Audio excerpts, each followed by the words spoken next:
शुक्राचार्य की घोर तपस्या और इनका शिव जी को चित्र अर्पण करना तथा आत्मष्टक स्रोत द्वारा उनका स्तमन करना, शिव जी का प्रसन्न होकर उन्हें मृत संजीवनी विद्या तथा अन्य वर प्रदान करना। सनत कुमार जी कहते हैं, व्यास जी, मुनि व शुक्राचार्य को शिव से मृत्युंजय नामक मृत्यु पर शासन करने वाली पराविद्या किस प्रकार प्राप्त हुई थी, अब उसका वर्णन करता हूँ, सुनो। पूर्व काल की बात है। इन भृगुनंदन ने वाराणसी पुरी में जाकर प्रभावशाली विश्वनाथ का ध्यान करते हुए बहुत काल तक घोर तप किया था। वेदव्यास जी, उस समय उन्होंने वहीं एक शिवलिंग की स्थापना की और उसके सामने ही एक परम रमणीय कूप तैयार कराया। फिर प्रयत्न पूर्वक उन देवेश्वर को 1,00,000 बार द्रोण भर पंचामृत से तथा बहुत से सुगंधित द्रव्यों से स्नान कराया। फिर 1,000 बार परम प्रीति पूर्वक चंदन, यक्ष, कद्दर और सुगंधित उपटन का उस लिंग पर अनुलेप किया। तत्पश्चात सावधानी से एक परम प्रेम पूर्वक राजचंपक, अमलतास, धतूर, कनेर, कमल, मालती, कर्णिकार, कदम, मौलसरी, उत्पल, मल्लिका, चमेली, शतपत्री, सिंधुवार, ढाक, बंदूक पुष्प, गुलदुपहरी, पुनांग, नाग केसर, केसर, नवमल्लिक, बेलमोगरा, चिविलिक, रक्तदला, कुंद, माघ पुष्प, मुचुकुंद, मोतिया, मंदार, बिलपत, गोमा, मरुवृक, मरुआ, वृक, धूप, गंठीबन, दोना, अत्यंत सुंदर आम के पल्लव, तुलसी, देवज्वासा, बृहस्पत्री, कुशांग, नंदावर्त, नौद्रुक, अगस्त, साल, देवदारू, कंचनार, कुर्बक, गुलखेरा, दुर्वांक, कुंटक, करसेला, इसमें से प्रत्येक के पुष्पों और अन्य पल्लवों से तथा नाना प्रकार के रमणीय पत्रों और सुंदर कमलों से शंकर जी की विधिवत अर्चना की। उन्हें बहुत से उपहार समर्पित किए तथा शिवलिंग के आगे नाचते हुए शिव सहस्त्र नाम एवं अन्य स्रोतों का गान करके शंकर जी का स्तुति किया। इस प्रकार शुक्राचार्य 5,000 वर्षों तक नाना प्रकार के विधि विधान से महेश्वर का पूजन करते रहे, परंतु जब उन्हें थोड़ा सा भी वर देने के लिए उदित होते नहीं देखा, तब उन्होंने एक दूसरे अत्यंत दुस्साह एवं घोर नियम का आश्रय लिया। उस समय शुक्र ने इंद्रियों सहित मन के अत्यंत चंचलता रूपी महान दोष को बारंबार भावना रूपी जल से प्रशालित किया। इस प्रकार चित्त रत्न को निर्मल करके उसे पिनाकीधारी शिव के अर्पण कर दिया और सुबह धूमकर्ण का पान करते हुए तप करने लगे। इस प्रकार उनके 1 सहस्त्र वर्ष और बीत गए। तब भृगुनंदन शुक्र को यूं दृढ़ चित्त से घोर तप करते देखकर महेश्वर उन पर प्रसन्न हो गए। फिर तो दक्ष कन्या पार्वती के स्वामी साक्षात विरूपाक्ष शंकर, जिनके शरीर की कांति सहस्त्रों सूर्य से भी बढ़कर थी, उस लिंग से निकलकर शुक्र से बोले।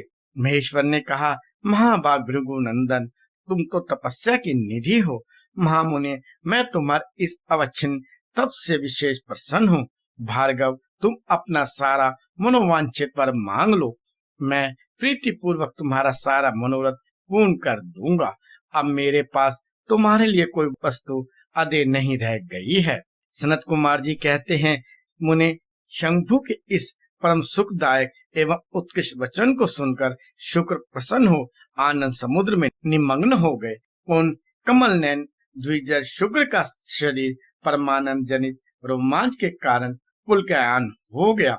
तब उन्होंने हर्षपूर्वक शंभु के चरणों में प्रणाम किया। उस समय उनके नेत्र हर्ष से खिल उठे थे। फिर वे मस्तक पर अंजलि रखकर जय जयकार करते हुए अष्टमूर्तिधारी वरदायक शिव की स्तुति करने लगे। भार्गव ने कहा, सूर्य स्वरूप भगवान, आप त्रिलोकी का हित करने के लिए ही आकाश में प्रकाशित होते हैं और अपनी इन किरणों से समस्त अंधकार को अभिभूत करके रात में विचरने वाले असुरों का मनोरथ नष्ट कर देते हैं। जगदीश्वर, आपको नमस्कार है। घोर अंधकार के लिए चंद्र स्वरूप शंकर, आप अमृत के प्रवाह से परिपूर्ण और जगत के सभी प्राणियों के नेत्र हैं। आप अपनी अमर्याद तेजों में किरणों से आकाश में और भूतल पर अपार प्रकाश फैलाते हैं। जिससे सारा अंधकार दूर हो जाता है। आपको प्रणाम है। सर्वव्यापन, आप पावन पथ योग मार्ग का आश्रय लेने वालों की सदा गति और उपास्य देव हैं। भुवन जीवन, आपके बिना भला इस लोक में कौन जीवित रह सकता है। सर्वकुल में संतोष दाता, आप निश्चल वायु रूप से संपूर्ण प्राणियों की बुद्धि करने वाले हैं। आपको अभिनंदन है। विश्व के एकमात्र पावन करता, आप शरणागत रक्षक और अग्नि की एकमात्र शक्ति हैं। पावक आपका ही स्वरूप है। आपके बिना मृतकों का वास्तविक दिव्य कार्य दाह आदि नहीं हो सकता। जगत के अंतरात्मा, आप प्राण शक्ति के दाता, जगत स्वरूप और पद पद पर शांति प्रदान करने वाले हैं। आपके चरणों में मैं सिर झुकाता हूँ। जल स्वरूप परमेश्वर, आप निश्चय ही जगत के पवित्र कर्ता और विचित्र सुंदर चरित्र करने वाले हैं।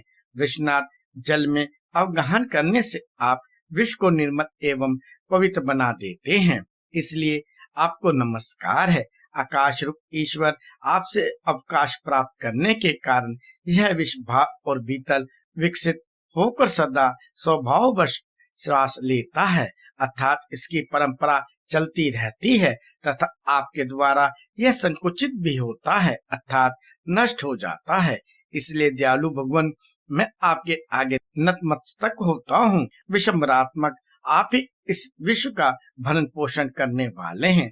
सर्वव्यापी, आपके अतिरिक्त दूसरा कौन अज्ञान अंधकार को दूर करने में समर्थ हो सकता है। अतः विश्वनाथ, आप मेरे अज्ञान रूपी तम का नाश कर दीजिए। नागभूषण, आप स्तवनीय पुरुषों में सबसे श्रेष्ठ हैं, इसलिए आप प्रातः प्रभु को मैं बारंबार प्रणाम करता हूँ। आप सर्वशंकर, आप समस्त प्राणियों के अंतर आत्मा में निवास करने वाले प्रत्येक रूप में व्याप्त हैं और मैं आप परमात्मा का जन हूँ। अष्टमूर्ति, आपकी इन रूप परंपराओं से यह चराचर विश्व विस्तार को प्राप्त हुआ है, अतः मैं सदा से आपको नमस्कार करता हूँ। मुक्त पुरुषों के बंधु, आप विश्व के समस्त प्राणियों के स्वरूप प्रंतजों के संपूर्ण योग क्षेम का निर्वाह करने वाले और परमात्म स्वरूप हैं। आप अपनी इन अष्टमूर्तियों से युक्त होकर इस फैले हुए विश्व की भली भांति विस्तृत करते हैं, अतः आपको मेरा अभिवादन है। सनत कुमार जी कहते हैं, मुनिवर भृगुनंद शुक्र ने इस प्रकार अष्टमूर्त अष्टक स्रोत द्वारा शिव जी का स्तवन करके भूमि पर मस्तक रखकर उन्हें बारंबार प्रणाम किया। जब अमित तेजस्वी भार्गव ने महादेव जी की इस प्रकार स्तुति की, तब शिव जी ने चरणों में पड़े हुए उन द्विजवर को अपने दोनों भाजों से पकड़कर उठा लिया और परम प्रेम पूर्वक में गर्जन सी गंभीर एवं मधुर वाणी में कहा। उस समय शंकर जी के दांतों की चमक से सारी दिशाएं प्रकाशित हो उठी थी। महादेव जी बोले, विप्रवर, कभी तुम मेरे पावन भक्त हो, तात तुम्हारे इस उग्र तप से, उत्तम आचरण से, लिंग स्थापन जन्य पुण्य से, लिंग की आराधना करने से, चित्त का उपहार प्रदान करने से, पवित्र अटल भाव से, अभिमुक्त महाक्षेत्र काशी में पावन आचरण करने से मैं तुम्हें पुत्र रूप से देखता हूँ, अतः तुम्हारे लिए मुझे कुछ भी अधेर नहीं है। तुम अपने इस शरीर से मेरे उदर दरी में प्रवेश करोगे और मेरे श्रेष्ठ इंद्रिय मार्ग से निकलकर पुत्र रूप में जन्म ग्रहण करोगे। महाशुचे, मेरे पास जो मृत संजीवनी नाम की निर्मल विद्या है, जिसका मैंने ही अपने महान तपोबल से निर्माण किया है, उस महामंत्र रूपा विद्या को आज मैं तुम्हें प्रदान करूंगा। क्योंकि तुम पवित्र तप की निधि हो, अतः तुम में उस विद्या को धारण करने की योग्यता वर्तमान है। तुम नियम पूर्वक जिसके उद्देश्य से विद्वेषर की इस श्रेष्ठ विद्या का प्रयोग करोगे, वह निश्चय ही जीवित हो जाएगा। यह सर्वदा सत्य है। तुम आकाश में अत्यंत दीप्तिमान तारा रूप से स्थित होगे। तुम्हारा तेज सूर्य और अग्नि के तेज का भी अतिक्रमण कर जाएगा। तुम ग्रहों में प्रधान माने जाओगे। जो स्त्री अथवा पुरुष तुम्हारे सम्मुख रहने पर यात्रा करेंगे, उनका सारा कार्य तुम्हारी दृष्टि पड़ने से नष्ट हो जाएगा। सुवत, तुम्हारा उदय होने पर जगत में मनुष्य के विवाह आदि समस्त धर्म कार्य सफल होंगे। सभी नंदा प्रतिपदा, षष्ठी और एकादशी तिथियों तुम्हारे संयोग से शुभ हो जाएंगी और तुम्हारे भक्त वीर्य संपन्न तथा बहुत सी संतान वाले होंगे। तुम्हारे द्वारा स्थापित किया हुआ यह शिवलिंग शुक्रेश के नाम से विख्यात होगा। जो मनुष्य इस लिंग की अर्चना करेंगे उन्हें सिद्धि प्राप्त हो जाएगी। जो लोग वर्ष पर्यंत व्रत प्रयाण होकर शुक्रवार के दिन शुक्रकूप के जल से सारी क्रियाएं संपन्न करके शुक्रेश की अर्चना करेंगे, उन्हें जिस फल की प्राप्ति होगी वह मुझसे श्रवण करो। उन मनुष्यों में वीर्य की अधिकता होगी, उनका वीर्य कभी निष्फल नहीं होगा। वे पुत्रवान और पुरुष तत्व के सौभाग्य से संपन्न होंगे, इसमें तनिक भी संदेह नहीं है। ये सभी मनुष्य बहुत सी विद्याओं के ज्ञाता और सुख के भागी होंगे। यूं वरदान देकर महादेव जी उस लिंग में समा गए।